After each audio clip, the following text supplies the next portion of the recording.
एक ऐसा स्कूटर जिसका एक टाइम पे 8 से 10 साल का वेटिंग पीरियड था।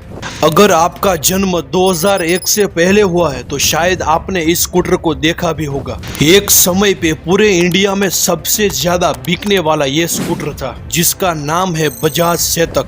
तो कैसे हुई थी बजाज चेतक की शुरुआत और क्यों आज बजाज चेतक पूरे भारत से गायब हो चुका है, चलो सभी बातें जानते हैं। बुलंद भारत की बुलंद तस्वीर,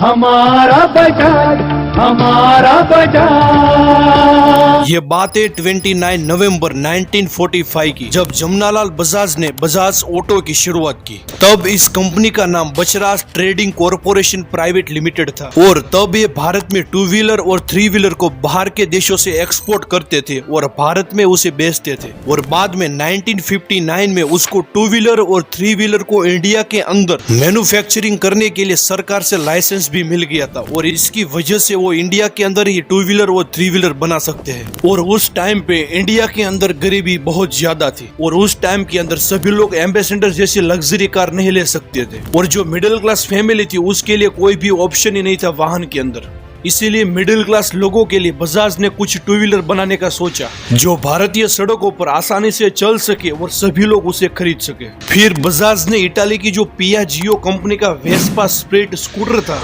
उसका लाइसेंस ले लिया और उसके जैसा same to same scooter India के अंदर बनाया और उसका नाम इंडिया के महान योद्धा महाराणा प्रताप का जो घोड़ा था चेतक, उसके नाम के ऊपर से रखा बजाज चेतक।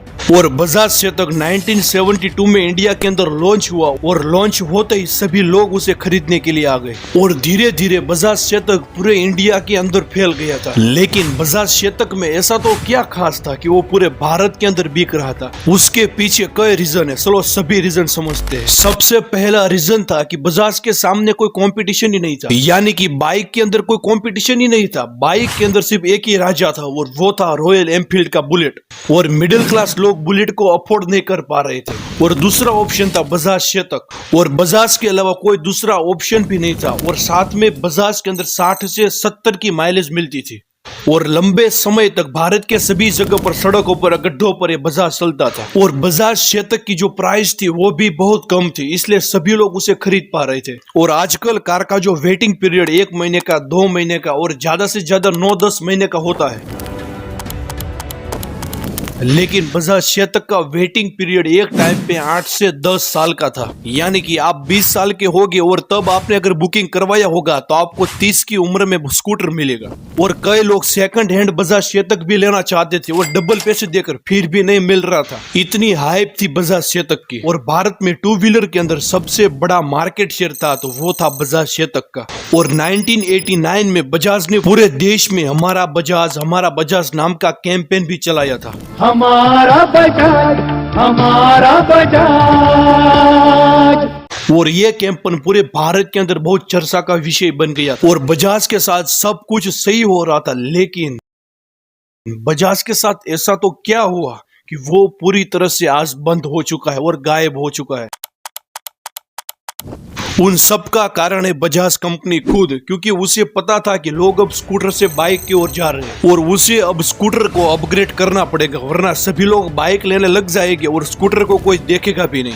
लेकिन फिर भी बजाज चेतक ने कोई भी अपग्रेड किया नहीं और जैसा स्कूटर पहले आता था वैसा ही अभी आ रहा था। और बाद में जो उसका एक और कॉम्पिटिटर भी आ गया था और वो था LML का स्कूटर, जो आपने शायद कभी सुना भी होगा उसका नाम।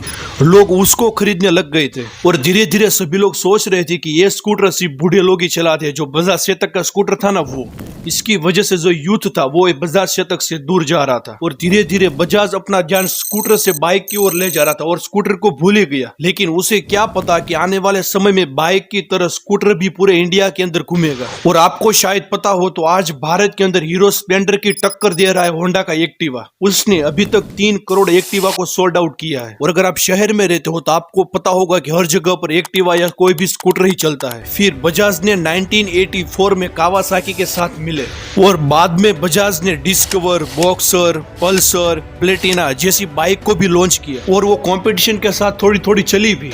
और बाद में 1991 के बाद जो भारत के अंदर विदेशी कंपनियां अंदर आने लग गई थी, जैसे कि होंडा जैसी आ गई थी और उसकी टेक्नोलॉजी बहुत बढ़िया थी और बाहर की कंपनियां भारत के मार्केट को कब्जा करने लग गई थी। और उन सब के बीच बजाज चेतक धीरे धीरे गायब भी हो गया। और बजाज ने ऑफिशियली 2005 में इस स्कूटर को बनाना भी बंद कर दिया।